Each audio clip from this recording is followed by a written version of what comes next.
Oh, already starting off absolutely wonderful. Yep, I don't know where. Yep, still nope. Someone screwed up the. This is amazing. Hold on. Oh, this is the greatest intro ever. This is.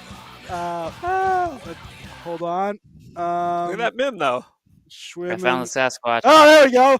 It's under Bill Schwimmen Shorts Guy. Oh, okay. Oh my goodness gracious. Okay. Oh my Jesus. I apologize. Hello Kitty. all, and welcome to Hockey on Tap podcast. For those that were not watching and are listening on audio, you should go and watch on video because I had a hell of a time trying to find which picture went to whose face. I'm your host, Bill Dean. Of course, here's my two co-hosts, Little Steven Schwim. Shorts Guy will be joining us at 8:30. He is off gallivanting in France right now. But you can find us on Twitter, Instagram, Facebook, YouTube, Apple and Google Podcasts, Spotify, and iHeartRadio. Please leave us a 5-star review if you would be ever so kind. Thumbs up, whatever you want to do. We appreciate the love, the likes, the promotion, whatever you guys want to do. We're actually we can go out of this. We do want to say thank you to our fans because we've been doing pretty good numbers, so far, and we do appreciate everybody's, watching, and even though we're a bunch of schmucks, we do like listen to hockey, and it is just four dumb friends watching hockey and giving our meaningless opinions. Well, yeah, acquaintances and Schwim. But giving our opinions on things, and we do appreciate all the love, all the views, and thank you guys very much. Gentlemen, after all that, what are we drinking? I have this beer by North Coast Brewing Company called Prankster with a Q. I don't know the significance of that. I hope I'm not going down the QAnon rabbit hole by drinking this, but I guess we'll find out. Belgian-style golden ale.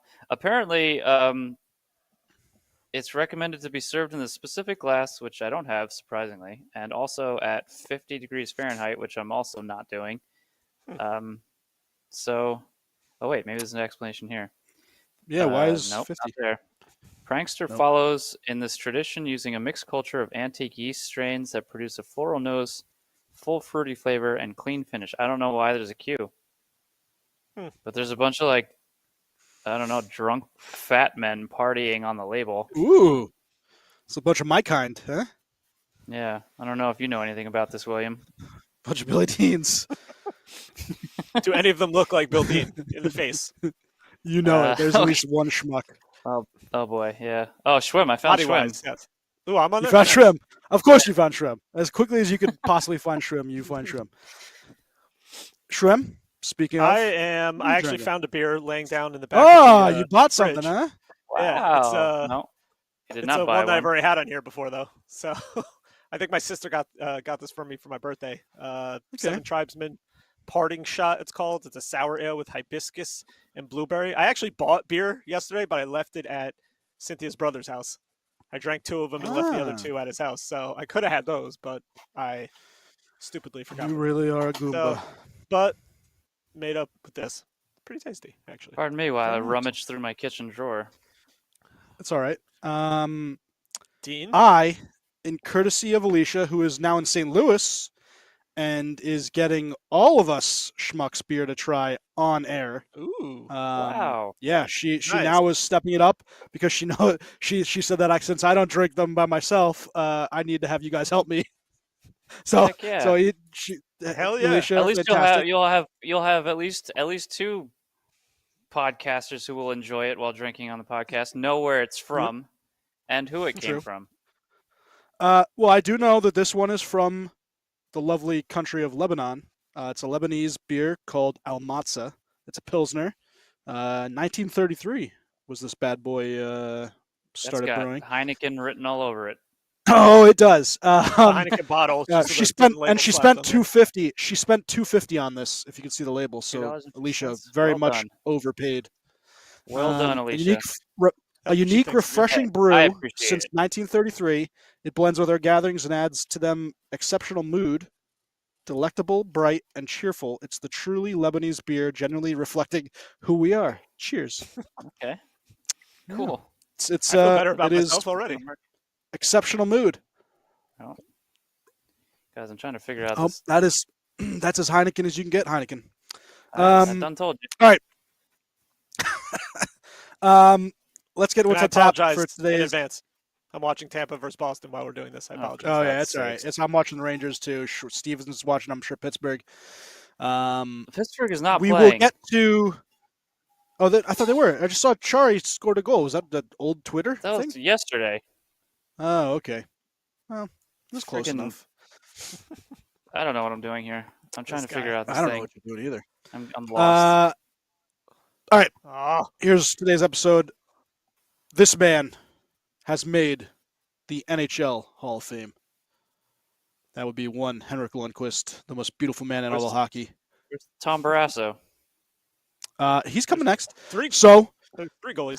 Yeah, year, right? So that's what I want to talk about. So the 2024 NHL Hall of Fame class was announced over the weekend. Was it? Right before the when weekend? was that date? Yeah, wasn't it right? It might have been. It might have been literally like after we signed off on Monday. I'm about to give up on this stuff. So it came out on induction week. It was November 10th to 13th. So it was just as we actually signed off. I did it. Yay! Ooh, I like it. Great job. Nice.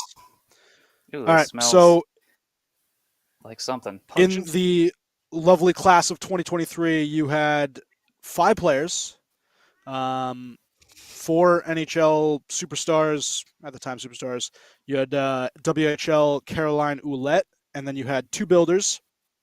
One Ken Hitchcock, the best turkey gobbler you'll ever see, and Pierre Lacroix, the legendary builder of the Colorado Avalanche dynasty, and who Sakic kind of took his views after.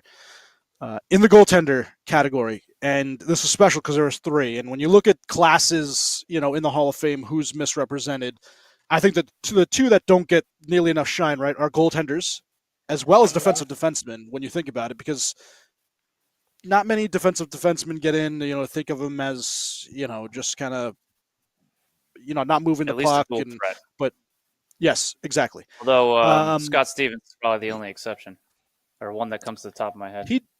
What was his name from Edmonton? He got in about 10 years ago. He became a Ranger too. Why am I blanking on?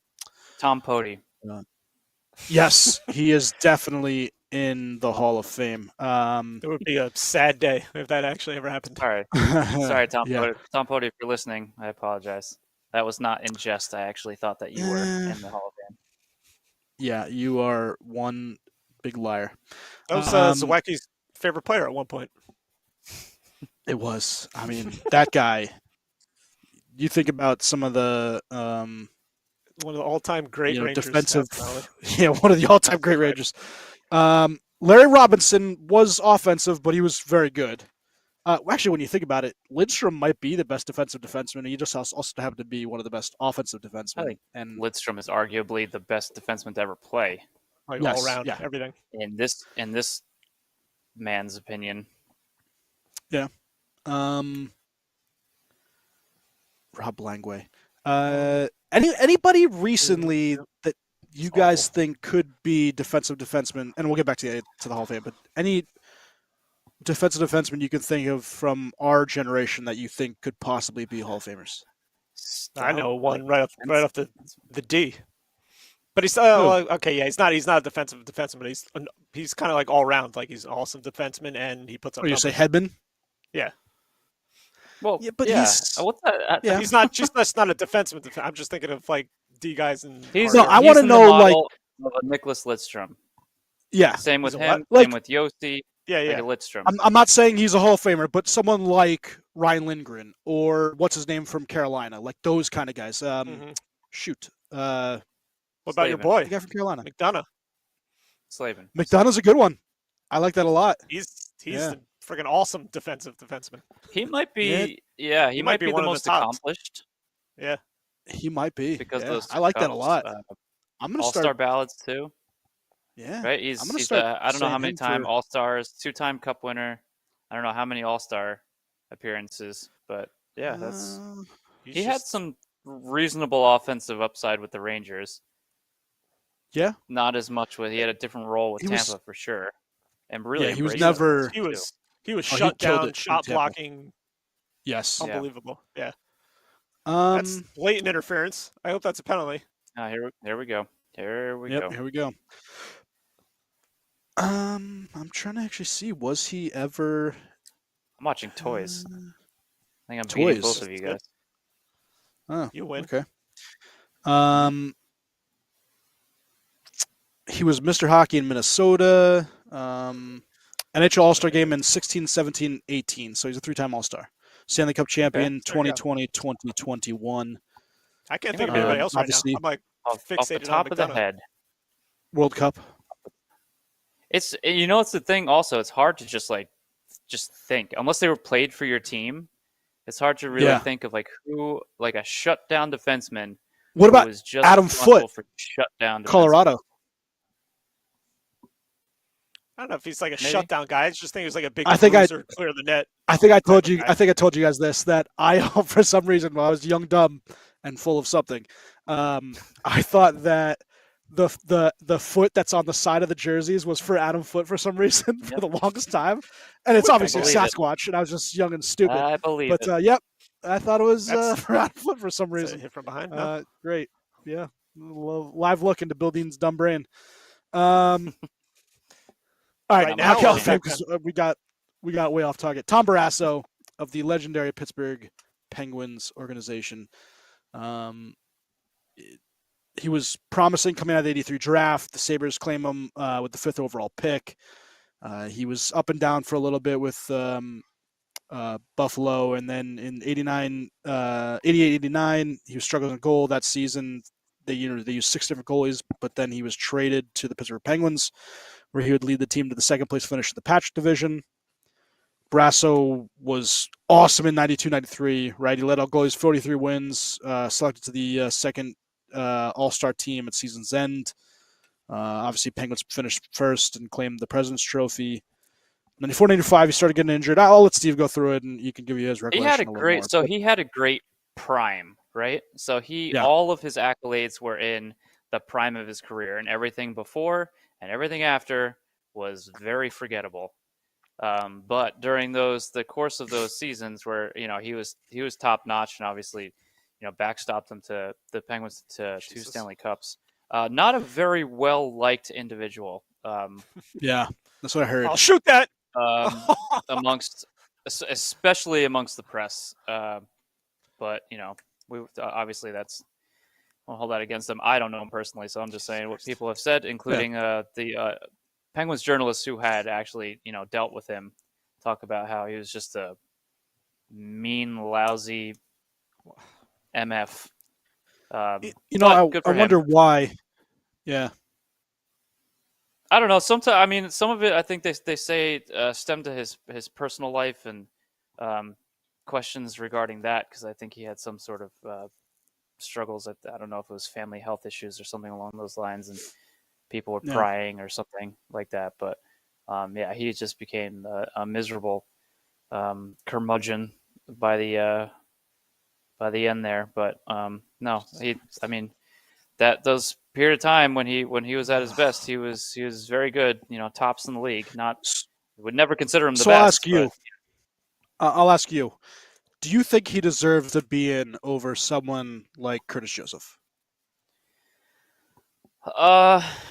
Well, because that was the guy that when I saw his name, I immediately was like, "How is Cujo not ahead of him?" And maybe that's just Cujo was just one of the tops all time in wins.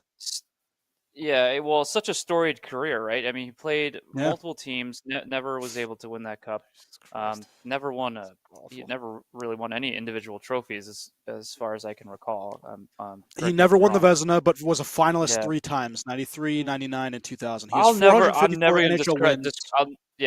discredit his skill. I mean, he was tops in the league every season. I think a lot of it was just bad luck on being on bad teams. Yeah, Toronto.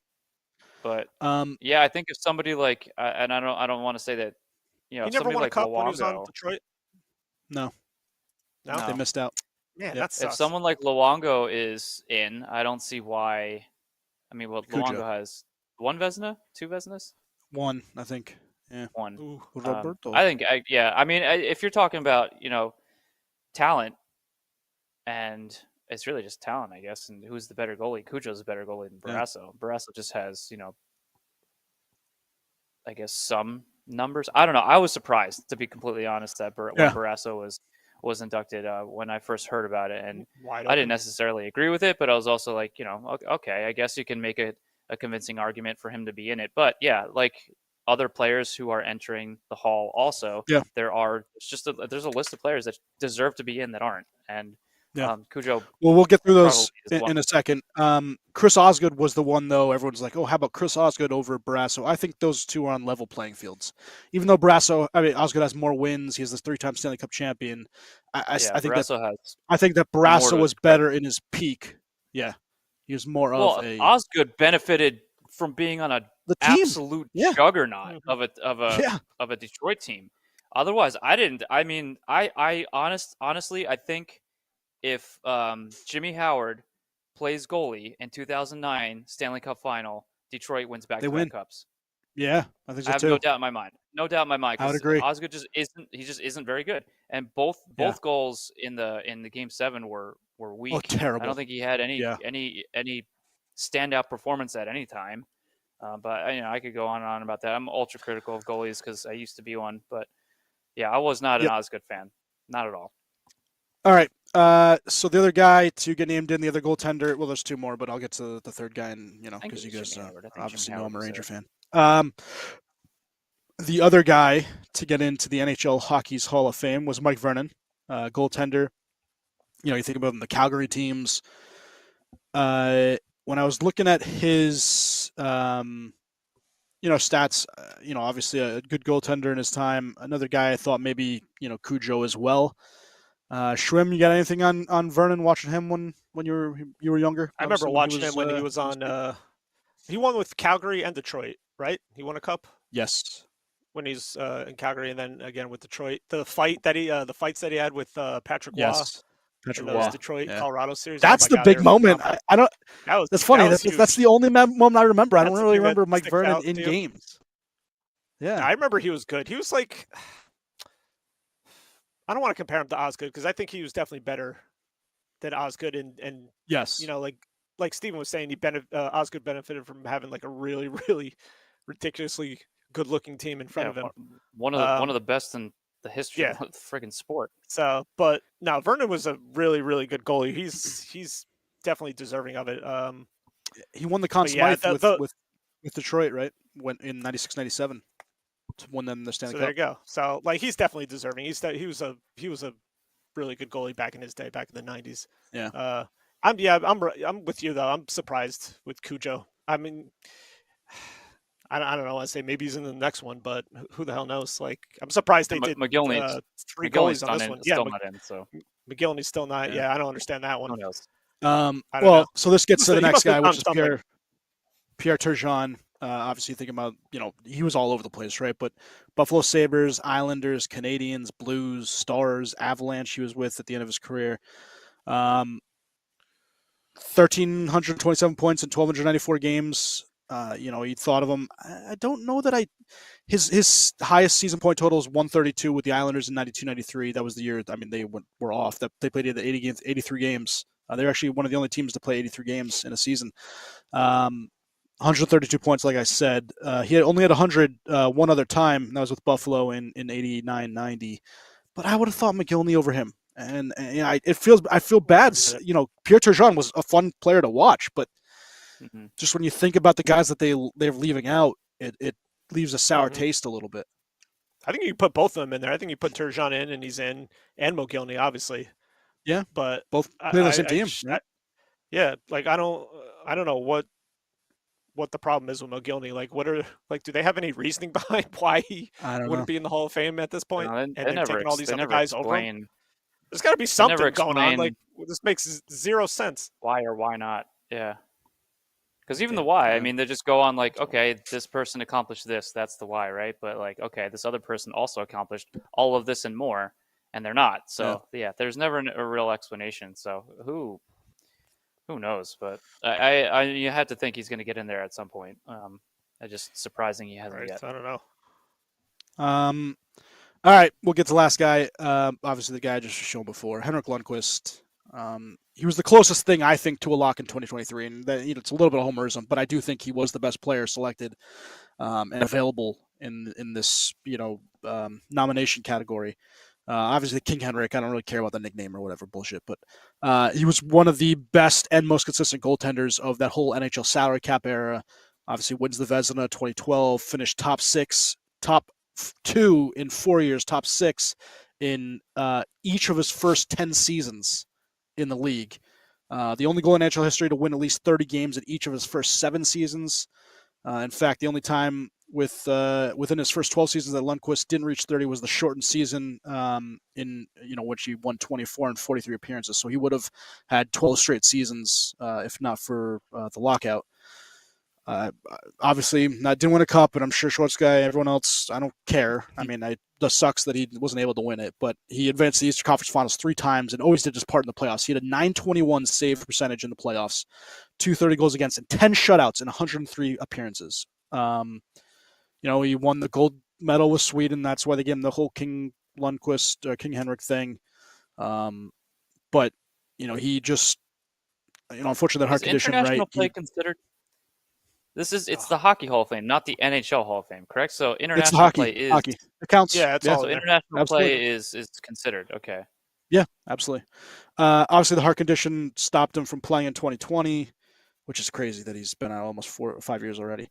Finishes NHL career with 459 wins, 918 save percentage, 243 goals against, 64 shutouts, which ranks 6th all time in NHL regular season wins, 8th in total saves, 9th in games played, and then top 20 in shutouts. I obviously love Tank. He was one of my favorite players to watch. But you guys, I'll let you guys from an outside perspective, kind of give your opinions. No, we'd bust your chops for the sake of busting your chops, but he's a shoo-in, 100%. Yeah. So, without a doubt, there's no argument to be had. Yep. And especially if you're looking at from a goaltender to goaltender perspective, right? So it's like you're. I don't think that I don't think that Henrik Lundqvist is taking away a spot from Alex McGillney. No, definitely so not. Is he the best goaltender in the last 20 years? Certainly in the debate, right? Because you still have in the last 20 years, you still have Brodeur in there. You still have it was end Brodeur, right? I want to give Marty. I do want to give Marty his credit, right? Like he was, those guys were at the end of their careers. Or else I would, I'd put Marty, unfortunately, and I'd put, those guys above them. But yeah, I guess the talent that we watch when we watch them, I think him and Carey Price might be the top 2. Carey Price was. I mean, if he stayed healthy, I think Carey Price probably I think he was on his way to being a first ballot Hall of Famer. Yeah. And I don't know. Is he Hall of Famer? Yeah. I think he was on his way to be. Yeah, I think he was. I don't know now. Is he now? It's tough. He's had such a shortened career, and injuries. It's it's unfortunate that it'll derail your career like that. And I don't know that you can put him in based on what he did prior. I mean, what he was doing prior was crazy. He won a Hart Trophy, right? That's not easy for a goalie. No, that's tough. And he won gold, right? Canada? Do you know who the first player? This is maybe a trivia question, but since you did this, do you know who the first goalie ever to be named Hart Trophy winner it was? Who was it? You said it would be difficult? No. Do you know what player won the Hart Trophy as a goaltender the first ever time? I feel like I knew this. His nickname was Shrimp. I don't know. It would be it's Darren Pang. 5'3" Hall of Fame goaltender Roy Waters. Okay. He was 5'3". It's much shorter than I am. That's crazy. Yeah. Can you think about that? I mean, obviously a different age back then, but he was 5'3". Carey Price was 6'3". He was a full foot taller taller for back then. Yeah. Yeah. The nets were only, he actually played on those little knee hockey nets. He actually only looked like he was 5'3" because his pants were up so high. They were up like past. All right, his Carey nipples. Price, just because I was looking at 712 Fast games talking, played high trousers. for 712 games played for Carey Price. Just to give you an idea, Henrik Lundqvist played in 887, so he's almost 200 off. He had 361 wins. Hank had 450 something. 49. Younger. He did start younger. Hank started a little older. Shutouts 49 to 62. Goals against, he's 243 versus 251. Save percentage 921 versus 917. So Price a little bit under, but Price definitely would have been right there. He played 5 games in 2021, 2022. That was his last 5 games that we'll probably see because he said that just back and neck and just everything. It's sad. Yeah, it's unfortunate. Especially, that last little hurrah. They had absolutely no business in that cup final against Tampa. Yeah. But if there's a Conn Smythe that has ever existed in goaltender form besides J.S. Shiger, Carey Price was it. Mm-hmm. Him and Shea Weber too, which is crazy because neither of them played again basically after that cup run, and both of them were complete. But Carey Price himself, he was incredible. And that's the last little hurrah he had, and I was hoping he'd come back, but I don't think it's a possibility at this point. I don't know what. Yeah. He hasn't retired yet, so. He does. He had some sit down with NHL.com about discussing life away from hockey. So he just said he missed playing in games. He is 36. All right. So obviously the name of the pod, Shining Star. That was for Shorts Guy, but he's obviously not on. But he's coming. Here yet? I know he's coming. He's coming. We had the weekend series in Sweden, and the Stars really shown this past week. You have obviously my boy Artemi Panarin, who's on a 15-game scoring streak. He has the record for the Rangers for consecutive games to start a season with points. Kel McCarr had 1 goal, 7 assists, 8 points. Nylander leads that? Nylander leads the league right now? I think he does, yeah. So he had 2 goals, 3 assists, 5 points in 2 games in that's the weekend series in Sweden. And then Steven, your boy, Sidney Crosby, 5 goals, 2 assists, 7 points in 4 games played. He scoring goals like crazy lately. A man on fire, yeah. He's been 12. Ridiculous. 2 behind. I know, it's ridiculous. So the leaders right now in points, you have 28 for Quinn Hughes, 28 for Elias Pettersson, and 28 for JT Miller. Vancouver is rip-roaring and ready to go. Pasta has 27. He has 16 goals. He has 11 goals. Nylander has 12 goals, 15 assists, 27 points. And then Cooch, Shroom's boy, 13 goals, tied for second in the league. Who might be hurt. How about this? The top 3 scorers in the league in terms of goals. What country would they be from? Say that again. USA? Top 3. That's USA. America. Yeah. Austin Matthews, 14. Kyle Connor, 14. Brock Besser, friend of the podcast, our love, 13. Also, if you want to put Cooch Prince there, Charming. he's tied with him. Nah. Cooch is not American, so I left him off the list. I know, but I'm saying he's tied with 13. Him and Sam Reinhart are also tied with 13. And Reinhart being a Canadian. Goddamn Canadians. Damn Canadians. A name on there that I don't think any of us would have seen coming. Frank Vetrano has 12, and he's been lights out for Anaheim. Rolling. Anaheim's been very surprising. Yeah, not as good lately, but they had a really good run, and they've kind of evened out a little bit. Yeah, better than what we down thought, there with San Jose. Right. The other Hughes brother, the one that they'll never get because he's now captain of the Vancouver Canucks, Quinn Hughes, leading all defensemen in points. He's been really good this year. He's a plus 14. Amazing. That whole team, did you see all their plus minuses? Almost every guy I was looking at was plus 9, plus 11, plus 14. Everyone's double digit already. So yeah, Vancouver in the top 20. Sorry, in the top 50 on NHL.com has 12 players in the top 50. It's ridiculous. Jesus, that's pretty funny. We got Jack Adams candidate already. Yeah, he's up there. And my boy, Laviolette has to be up there too. It's always the turnaround, unless you have obviously Montgomery as well, but unless you have a season like Montgomery had last year, it's always who brings you from the basement to the promised land, or close to the promised land, I should say. Regular season promised land. In the minus category, because I always like watching these because they're funny. Poor UMass alum Mario Ferraro, San Jose Sharks defenseman, he's minus 17. Philip Zadina, always known for his defense, minus 15. And then Matty Beniers is a minus 15 for Seattle. He's doing better lately. He's doing much better lately. But his start to the season, I was like, it was awful. I was ready. I still have him on my fantasy team, but I was so ready to drop him. He was like 171st or some shit. I think he had like 3 points, and he was a minus, God knows what. But lately, he's doing a lot better lately. Yeah, no, he is. He's been great. And then Pims, you have Arbor. I forgot it. Wi-Fi. Yeah, Jack Eye. 47.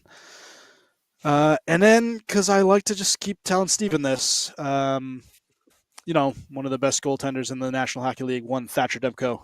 Vezina candidate, Thatcher Demko.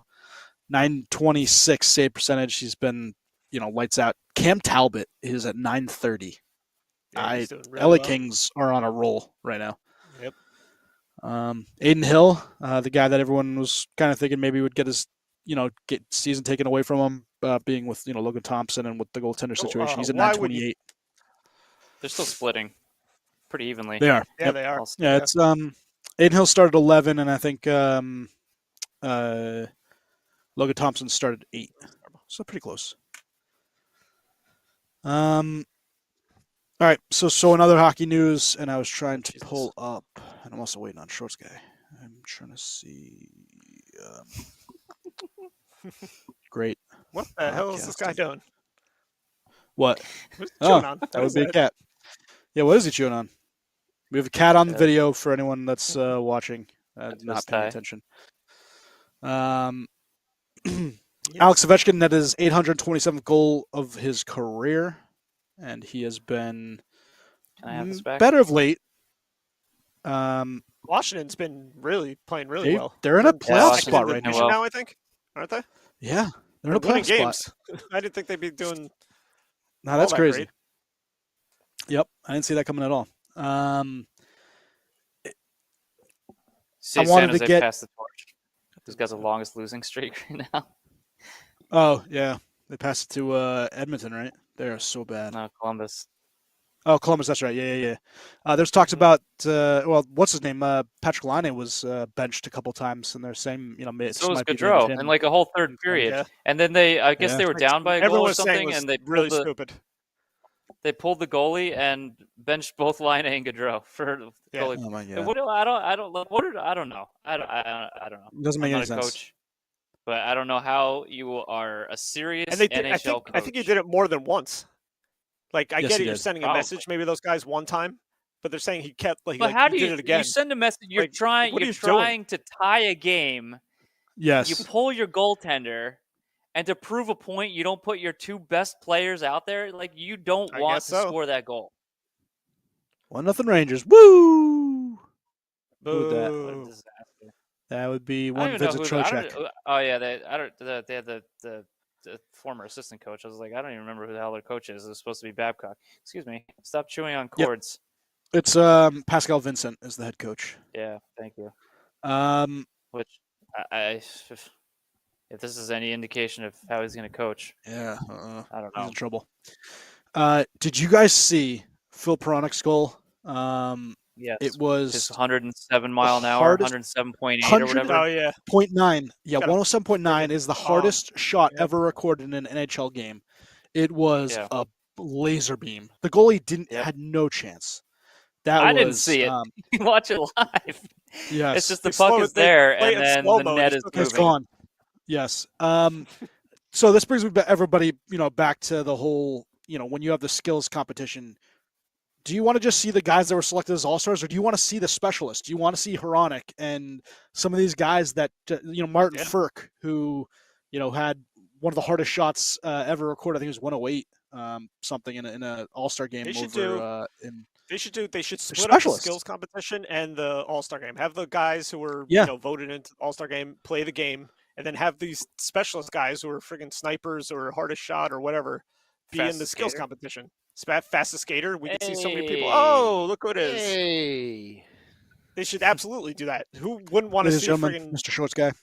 Mr. Phillip and whoever else blasting away in there. I just don't know. I don't know how you. We were talking about Philip Hronik's 107.9 mile per hour laser beam. Well, I can tell you that would Ryan Poehling was the fastest clocked skater in the league last year in the game. Really? Well, did he beat McDavid's? I think McDavid had 40 miles per hour? No. Yeah, McDavid last year reached a speed of 40.9 during a game. 40.9 miles per hour during a game. You're seeing that now? You're reading that now? Because I'm pretty sure Poehling it was on 20.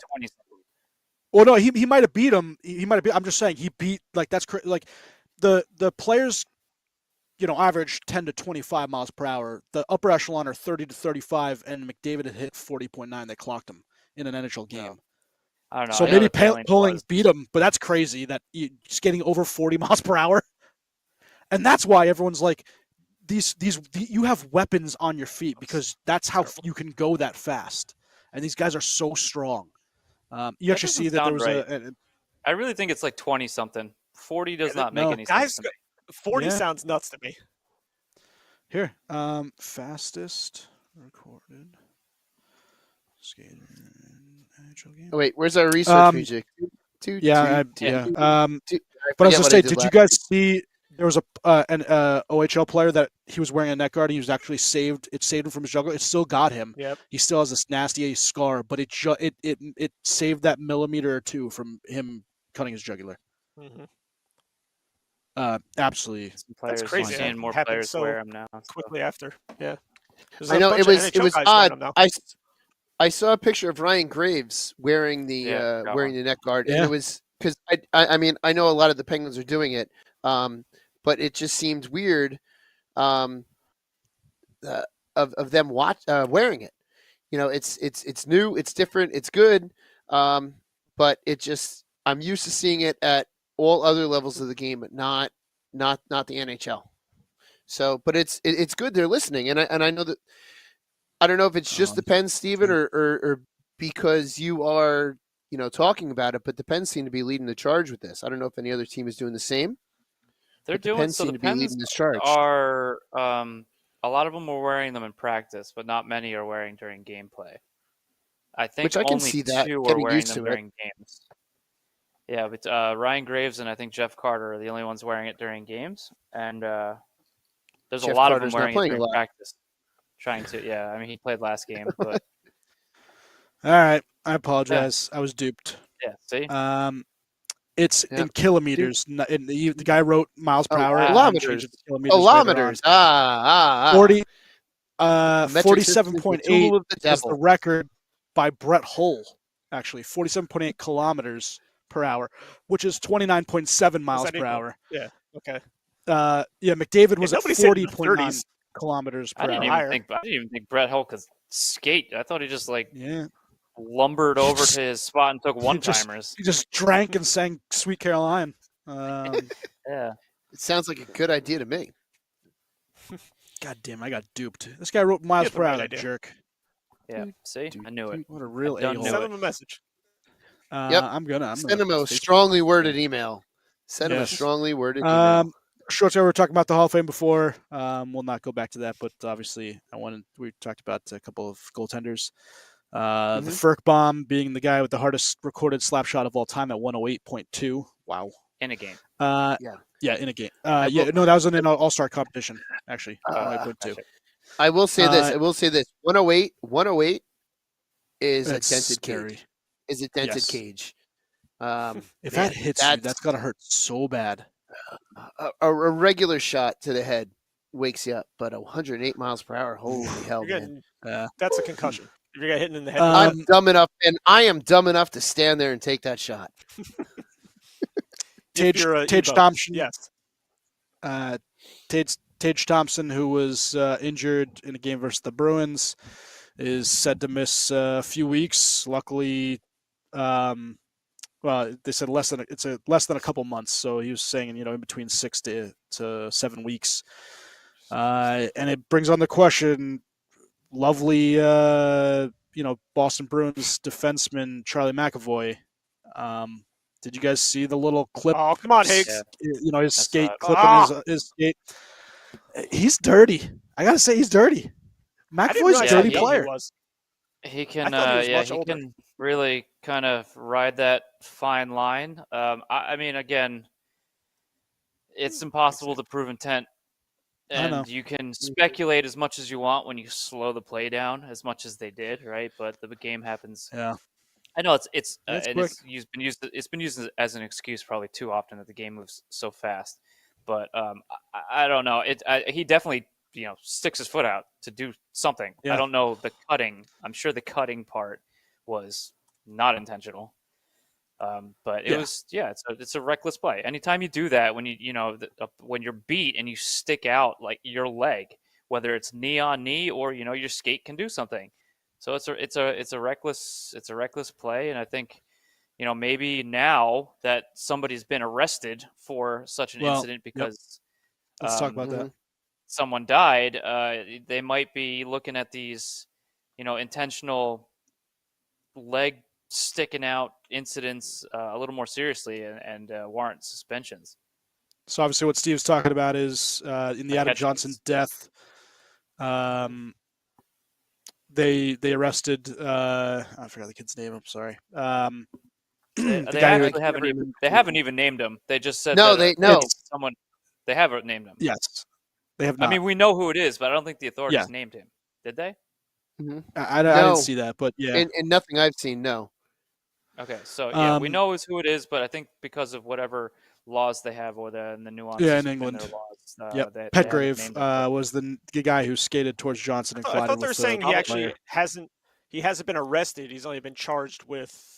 He was arrested. Yeah, I saw. Whatever. I mean, their laws are different than ours, but I'm assuming that they give some sort of protection to someone's name who's under arrest, who's under investigation because of everything that you see happen here. All it takes is an allegation or an accusation, and the person is guilty immediately. Often. So I don't know if that's methods that they use there. They don't name names because of that reason. I think it's a good idea, but either way, we know who it is, and because it's been named before. Yes, we do. So they also the team Sheffield in England also did a nice thing. They retired Adam Johnson's number, for the rest of time. So nice little gesture for his family. Obviously not good enough because his son's dead. But the Anaheim Ducks season to date have authored 6 third period comebacks in their first 15 games of the season. So they've been on fire a little bit. Obviously Crosby. Oh my God. Matt Crosby. Wow, I am all over the place right now. You are. Sidney Crosby. And his Penguins on a little bit of a roll.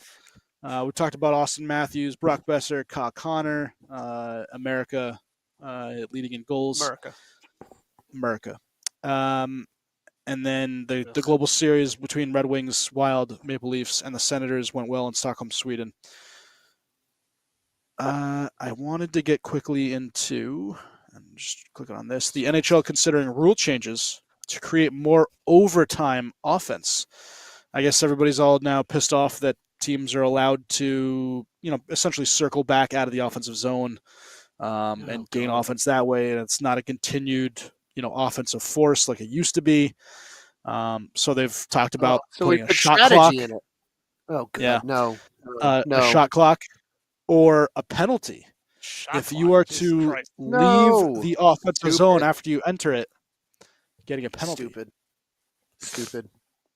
I mean, do you think that they need to change it up? Should Should they instead of No. 5 minutes? Should they make it 10 minutes of 3-on-3? So it gets a little more time. No. There And it is. also, Woo! there it is. Sorry. You just woke up Steven. Steven, don't you miss that? Don't you miss seeing that live every game? Yeah. Nope. And then, so their thought on making it 10 minutes versus 5 minutes is because you're going to, instead of just using your top end players for 5 full minutes, which guys have kind of done where they'll go your best guys on, then your second best guys on, then your best guys on to finish it off because they can go 2 minutes in a 3-on-3. Instead of doing that, then you have to go down your bench a little bit in a 10-minute 3-on-3 and use some players maybe that would, they're still not really going to shootouts though. No. Regardless of how it changed. Just play Tampa in overtime. Yeah. You're guaranteed to win the first 30 seconds. Well, it's true. Yeah, They've lost I don't think 20 straight, I think. I don't think they should. I don't. The idea of a shot clock or a penalty for leaving the offensive zone, like it's so stupid. You can't because then all of a sudden everyone's going to be complaining like, oh well, now it's too slow because they're blowing the whistle every 10 seconds, 30, like whatever the hell it's going to be. Oh, there's another penalty. Do you want the game to end on a stupid penalty like that? No. I mean, it'll create more offense. You don't have to go to the shootout because the shootout's the worst. It's a 1-on-1. Yeah, but I'm not big on the shootout either. But at the same time, I'm not big on stupid penalties like Shroom was saying. I just don't want ties. It's like, no ties. Yeah, no ties. Definitely not ties. But I mean, I think the big thing is they have to change the points system for wins. Like give a regular way 3 points. Regular 3 points. Yeah, 3 points. Yeah. Win. Yep. 3-2-1. 3-2-1. Like our 3-2-1. 3-2-1. Like our point system for our playoff pick'em pool, which was won by the terrible biggest idiot on this podcast. Yeah, it was also the worst idea of all time. You're just mad because you lost. No, I'm mad because of your crap rule about if I predict wrong, but I still gain the same amount of games. That's the right prediction. It's not even close. Yeah, scoring was. You shouldn't get points That's for dumb. Literally picking the wrong team. Yeah. All you have to do is pick all the correct game numbers and you're set. Yeah, like if you say Rangers are going to sweep the Devils, but the Devils sweep the Rangers. Hey, the Devils sweep the Rangers. That's not a right prediction. You're right. But you still got the 4 games. The opposite way. 4 games. Yeah. You're literally 4 games. Completely fucking wrong. Oh my god! You got me swearing on this podcast now. So we're gonna do it again this year, right? Oh my god. Yep. And I'll be looking to go 2-0. Nice. Yes, Jesus Christ. International. Did you guys see that in NHL international tournament? Let's talk about it. 2025. Yeah. They're talking. Explain. I haven't heard yet. Explain. Now, so the ideas are, and Steve, you can add in some things. 4 teams is what's been bandied right now, which would be USA, Canada, Sweden, Finland. Now, I'm on, and Elliot Friedman was talking about it. A lot of people want six teams at least. And they want to include a Germany, or they want to include a Czechoslovakia, a Czech Republic, or they could maybe mix those 2 teams if they want to. No Russia, obviously. What? Yep. Yeah, I'm not into. Yeah, mixes. no Russia. No see, mixing. so that's why I'm okay with a mix. Oh. You guys got me back? Yes. Now we're good. Explain your idea with the mix. Okay. Because you're leaving out players like Roman Josi, some of these guys, Switzerland guys that are there. There's a lot of guys from countries that will not be represented, and that's why I like a grouping sometimes, where you're able to get a couple guys that wouldn't be able to make these best like UC Saros is not going to be in this tournament. There's going to be a couple Andrei Kopitar. Right, there's guys that I want to see on a best on best. It really not going to be in any tournament. It happens in soccer. Well, but you know what I mean. Yeah, and this is kind of a makeshift internet. This isn't the World Cup of hockey, first of all. So let's not mistake that this is just a best on best international thing that they're trying to do. Yep. They're trying to get like the 4 best nations, which it sucks for a lot of players. Obviously, it sucks for a lot of players. It's those 4. It's cool. It's cool for us to see. I don't know how they're going to structure it with just 4. If it's literally just a round robin, what I read, whoever comes up with the best record or something. It would be either a 3-game series between Sweden and Finland over in Sweden or Finland. It would be a 3-game series U.S. Canada, and then the winner comes and plays in. in NHL in USA to play. Yeah, I mean that's great because so thinking of that, the rivalries of Finland and Sweden, the rivalry of Canada and USA is Do a fantastic. Summit Series, 7 games. But give me 7 games. But it makes the final so much less interesting. Yeah. You know, but I don't know. It's something. It's something, right? So it's kind of cool. And I guess the plan is to potentially bring the World Cup of Hockey back in 2028. And obviously the Olympics are happening in between. So I don't know. It's cool. It's a cool concept, but at the same time, it's like so bastardized. It's like, do we even need it? Like, can you just like give us the real thing and not this like gimmick? Yeah. So I mean, 2026 they're going to play in the Olympics. So what about this? I mean, they could easily do a Champions League style tournament with the Cup winner and the President's Trophy winner from the NHL goes and plays, the top teams from the other professional leagues in Europe, Sweden, Finland, and places like that, and just do like a Champions League of hockey. I think that would be pretty cool. I don't think players are going to want to do that in the off season. Players 100% aren't going to want to do that. No, it's against if you structure it right. I don't know, man. If you structure it in the right way, I think a lot of the foreign players would get the concept and would love to do it. But no one plays in the IHF. Nobody wants to go there. Like no one's going to want to do this. I don't know. Guys typically they really just don't want to play in the off season. They don't. Most of them. I mean, you get some of the guys who are totally passionate. They're trying to earn roster spots. They go to the IHF to shine, and maybe they get a better contract, or they get a contract when they maybe wouldn't have based on their NHL or AHL experience. But things like that, like little gimmicks like this, I think it would be fun. But I just don't think the players would buy into it. And of course, everything has to go through the NHLPA, and I don't think they're going to vote on that anyway. But it doesn't have to be in the off season. It could be structured like they have this series right now in Sweden, where those two teams go and they have a chance to play these games over there, and their games. Well, but their games against each other count towards the standings, but then playing the other teams too for some kind of a trophy. I mean, you're looking at the NBA is doing it. They used to do that in preseason. Remember?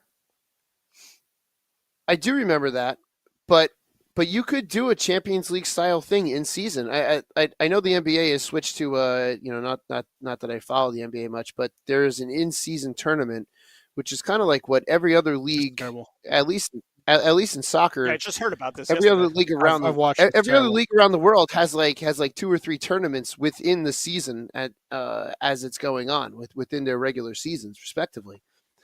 I mean, you could easily do a Champions League style thing like is done in soccer, with the top 2 teams from the NHL going and play a couple top teams from the from the European nations from their pro leagues. And yeah, the NHL teams are probably going to dominate and win. But it would be something different, something new. And I would imagine some of the foreign-born players, the European-based players, would probably get it and be more into it than the North American-based players. But it could be another possible idea as well. I mean, I put together that team, and I think I showed you guys that the one time.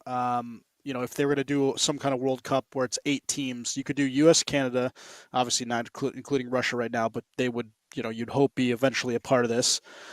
Sweden, Finland, Czech Republic, Slovakia, and Germany, and then you could do a team world.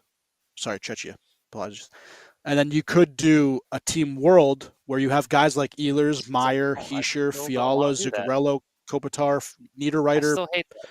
Swiss, I think Swiss can. I mean, I think there can be play-ins, and Swiss is definitely a team that can be in it. And you're not going to get as many teams as the Olympics, but I think you can. I don't see why you can't. In fact, I think with the World Cup of Hockey, depending on how they structure it, they can make it larger than the Olympics. They can make it, not obviously not the FIFA World Cup, but something close to it. And you're going to get a lot of teams that are going to get completely, manhandled, but they're going to be happy to be there. Yeah. So I think they got till 2028 to figure out the World Cup. I really, really do not want to see a team North America and a team No, Europe. No North America. Whatever they the young did guys for the deserve last- to play for their countries. A U.S. team, a Canada team. The United States, geographically, I think is a big reason for this. But all around the rest of the world, international tournaments are like your big thing that you want to do as a player. Yeah, you want to go off and be a professional on a team and make a boatload of money, but it's the international tournaments in everywhere but here. And I would love to see an international tournament for ice hockey, and a legitimate one. I think ice hockey. They are. I think they're a different breed. I think other sports players couldn't care any less about whether or not they play for what. I mean, you see it in the Olympics with basketball, and so many guys are just like, "Nah, I'm good." But that's the American mindset. That's the American mindset. I mean, you look at everywhere around the world, it's international tournaments in almost every single sport. I mean, the World Cup of Rugby is huge. You know, international tournaments for cricket are huge. We're the only one. We're really the only one because it's, you know, we have literally two neighbors. You know, not obviously not counting the Caribbean nations, but we really have two physical neighbors in Mexico and Canada. That rivalry is not there. I would love to see it, and hockey. I think a lot of the what? I think in hockey, it's a good rivalry. Canada, USA, I think it's yes. Canada, USA is a good rivalry. Not any other sport. But no, soccer. It's becoming a Soccer, pretty good US rivalry in soccer. US, Mexico, US, Canada, not US, Canada. US Canada is actually becoming a pretty decent rivalry in soccer too. So soccer. Yeah. I would love to see a legitimate World Cup of hockey like the World Cup of soccer, just because I love international. Yeah, I agree. I love international play. Make it bigger. As big as you can be. Make it worth something. Exactly. And you know what? Eventually you get a nation like Mexico or somewhere in Latin America to start putting in teams, and we'll really see the sport grow. You get some qualifiers in there, you know. Try to make it like an actual thing. Get some qualifiers. In there. I mean, these soccer players, they play for clubs during qualifiers. Yeah, they'll do. go and play for their team, There's or they breaks. won't go and play for the team. You know, they and with qualifiers they bunch them up, right? They bunch them together in the span of 2 weeks, basically. This past weekend was an international break, and you see players will fly from England to places like Argentina, Chile, Brazil. They'll fly back to Australia. They'll fly back to Korea. Like they'll fly all over for their international teams, and I want to see that in hockey. I want to see a legitimate international tournament in ice hockey because I just think it would be great. But again, the United States, we're one of the few nations that really don't give a crap about international tournaments. I want to say Canada gives more a damn about it than we do. That's for sure. I would love to see the American-born players want to give a crap about an international tournament and make it legitimate, like Steven said. Find qualifier ways, bring in other nations. Yeah, U.S. and Canada are going to be, you know, top dogs. Sweden, Finland, but you know what? You're going to grow the game. And you can keep and saying that you can then keep the Olympics as more of an amateur, an amateur level. Absolutely.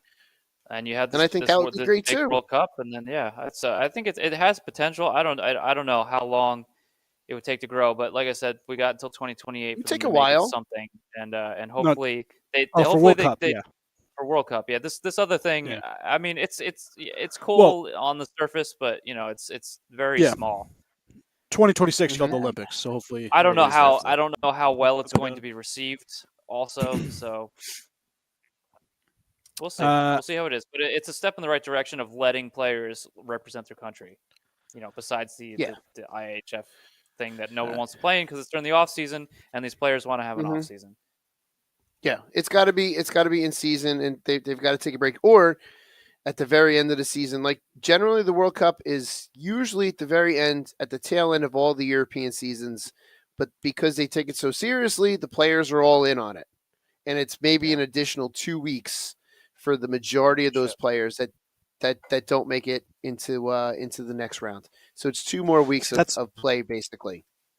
That's why I want that tournament played at the All-Star break, because that's when the players, I think, are at their healthiest. I know that injuries can happen. but it just happened just playing a regular season game. So that's why I think that the All-Star break is when it has to happen. And that's when you could also do that Champions League style tournament as well. Yeah. You know, and you can bring those teams over here. You can bring those teams over here to the U.S. and play them in a set of cities that are close, maybe like New York, New Jersey, Philadelphia, you know, something like that, something in close proximity, you know, New York, Boston, Montreal, maybe something like that. You could easily do this. It's so easy to do in season. You know, it's just someone's got to have the idea to go do it and put it together. Patrick Kane, we'll get quickly and then we'll get out of here. Patrick Kane had 8 different teams video call him this past weekend to see where he would want to play, including Toronto. Toronto please them and Edmonton can't get out of their own way. Yeah, exactly. Nope. Just go to Buffalo. Shorts guy, was there? Yeah, go to Buffalo. Yeah, Buffalo or Dallas or Florida seems to be one of the teams also that can make some waves there. Some good games happened this past weekend. Colorado at Dallas. Colorado won 6-3. Shorts guy, was there another game maybe that happened this past weekend that was pretty good? Nope. Nothing. I'm trying to remember. Nothing. It was not a good game. Oh, Jack Hughes is back. How'd he do? Oh, he scored. He is, Jack. Because he's good. Hold on, he is good. Yeah, he scored a goal and assist. I think and he's been lights out. Guess who? Yeah. Guess who? Guess who was so busy on Saturday left him on the IR. Ooh, that would be one Shorts guy. I like it. It's all right. I left Shesterkin. Right, I had Shesterkin on the IR too, so it's okay. Yeah. Okay. Well, at least we're both. So the Rangers won 5-3. I forgot about that. So I'm sure you forgot about that. Artemi Panarin, 15-game point scoring streak to start the season. 2 goals in that game. He was lights out. Yeah. Well, also another guy that the Devils let go of, Jimmy Vesey. With 2 goals. I know Jimmy Vesey. I know. It's really easy for Panarin to score like that when Jack misses the puck and he's wide open. That'd be Vesey. It is Vesey. See, you got me all messed up. I'll tell you what. You said it so many times, I can't remember which one is the correct Eckel or Eichel or Eichel. That one I know. That one I know. No, Eichel. Hey, Dean. Go ahead, Schwartz. Sorry. Dean, I'll tell you what. My team sucks defensively. Yeah, there's no way. I wanted you to get a little bit of time. Obviously, VC should have been staring at the freaking ceiling instead of having an opportunity on that. Jack should not have missed that puck and allowing Panarin to be in front of the net alone. Yep. That was Bone Storm / Toothless style defense at times. I know everybody's calling for. I've seen that defense in front of me. Oh, we trust everyone's you. Calling for don't trust Nemec to be called up. I don't think that's the move. I know that Brent Smith has not been good, move. But that is not the move. No, let him develop. It's not the move. Let him develop. We knew going into the season we had a young defensive core that were going to make mistakes, and boy, are they making freaking mistakes. Yep. Our defensive game is terrible, and I think that VC goal was exactly an example of that. Like VC should have been on his back, staring up at the ceiling, going, "What the hell just happened to me?" Instead, he gets his stick on the puck in some little dipsy doodle move, and it goes in. The Panarin goal was a defensive breakdown. The frickin' that's something else too. There was another goal where I didn't really think it was all that dirty, but no, it was not. I know a lot of people do. There was another goal too that I can't remember right now where it just it was bad defense. Power play goal. And your power play goal. That pass shouldn't have got across. And Vitek was set up for the shot to be on his glove side, and that pass never should have got across. He has the struggle to get to his blocker side. He reaches for it. He saw it. He just couldn't get to it. It's all defensive breakdowns, and everyone is calling for the heads. Everyone's calling for the heads of the goalies. It's like, well, you obviously don't understand the game because the goalies can only do so much. But when players are being left wide open in front and passes are going left, right, and center, you can only do so much as the goaltender. For those Devils fans, the dumb ones, we're talking about only those guys that think that Hischier and Hughes coming back is going to save you guys. It's not. The Devils have defensive issues that they really need to rectify. We have defensive issues, yes. Yeah, they got to figure it out. Exactly. You guys got anything else before we head out of here? Negative. No, Negatory. I think I'm good. Happy Thanksgiving.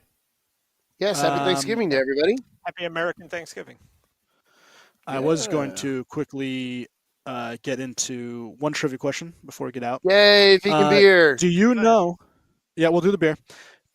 So the question on the Rangers Dallas game was, who holds the longest streak to start a season for points? And that was my trivia question for you guys before we get on to. I see Dean. I was right in the middle. I was distracted by Esteban. What do you? That's Schwim right there. Schwim. Who has the longest active point streak to start a season? And how many games? Point streak. Longest active? Is it Willie Nylander? 17. Sorry, not longest active. Longest ever. Longest ever. And it is start. Nylander at 17. Sorry. Yes, to start to active right now, it's actually Connor McDavid had 17 games, also tied with Nylander. But who has the longest point scoring streak from a start of a season ever? Panarin obviously has 15. But it's you're thinking about it too much. Kane? No, you're somebody thinking about it way obviously too like much. Wayne Gretzky. Yes, Someone obvious. like Wayne Gretzky. Yes. Yeah. Do you want to know how long that active streak was? 25 50 games. games. 4 games. 51 games. Oh, Yeah, I didn't know that was. Season. I didn't know that was the start of the season. I thought that was just in general. Holy shiitake mushrooms. Yeah, I remember Kane. right. Kane had like 20 something, and they were like, "Oh, he's chasing Gretzky," Yeah. and he didn't catch Gretzky. Not even close. we wasn't even close. Yeah. He got half there. That's Almatza, impressive. They did that with Bedard Three. too when he scored his first goal. He's only 700 goals Yeah, behind yeah. Wayne Gretzky now. I'll give this a 3 on the rankings. It is Heineken and in Lebanese form. Lebanon. Shorts guy, I was telling these guys that my sister Alicia, sister-in-law, is going and getting us beer from St. Louis so we can all try on the pod. So thank you, Alicia. Thank you, Alicia. I'm excited. I'm excited all right, as well. your rest of your rankings. Whatever I give 3. Nummy Pumpkin. That's good. He loved it. I don't remember what I gave this, but 3.75. I'll go 3. I'll do the I same. like I think I 3.75. give this a 4 something. All right, I Trim. don't know. Whatever Nummy Pumpkin. Again, Love it. We Take it already on the said shrimp. it. I was gonna say Happy Thanksgiving to everybody. Happy Well, American do it Thanksgiving. again to now. You and your Happy family. You and your family. American You and your Thanksgiving. family. You and your family. Go America. Jets. Go you America. suck.